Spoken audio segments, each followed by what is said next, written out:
Good morning, David here with Monofit Training Systems. Wanted to go over some basic movements for core strength. Nothing fancy, nothing you probably haven't seen before. Sometimes I explain things a little bit differently to help visualize and help to set up how things might feel for you. So we're gonna do some basic plank movements real quick. Again, nothing special or fancy, but I just like to explain things in a certain way. So the traditional plank is going to be arms parallel to each other on the ground, and then you're going to be like in a push-up position or your traditional plank position. So we're looking at this here. So you're just arms bent at a 90-degree angle, forearms are parallel to each other. Okay, so the typical thing here to do would be to do this in a hold position for a certain amount of seconds, so 30 seconds to a minute or so, 45 seconds. As you build up to this, what's important is that the posture is always perfect.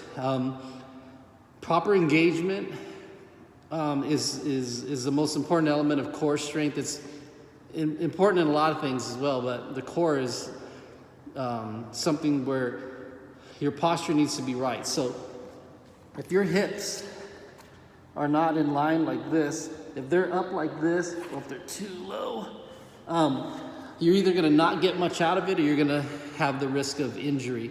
So just remember that your hip, your shoulder, and your ankle should all kind of be in the same line. It should be very straight, okay? There's a lot of other ways that people will do this.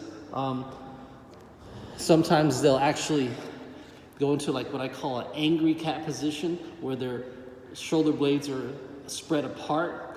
And that is a very good way to work core because it keeps those muscles flexed. So that would look like that. Okay? Again, you start doing that for a certain amount of time, maybe 30 seconds, a minute, and then you can start doing things either right before that or right after it to make it a little bit more difficult. So one of the things that I like to do in my classes is a core movement that's static, like that plank, or maybe the angry cat plank. And then you'll go from that to a knee in, or a cross body knee in. And then you could make that even more difficult by doing that knee in the angry cat pose. So now you got this rounded back.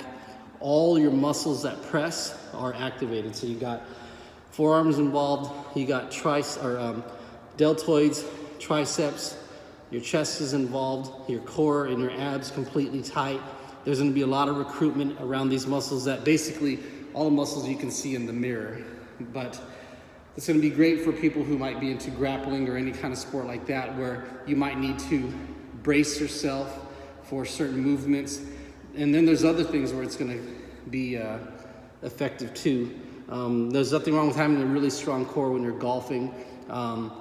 When you're, throughout the range of motion, if you can be strong through all ranges of motion, that's always gonna be important. So again, we have a plank, angry cat plank.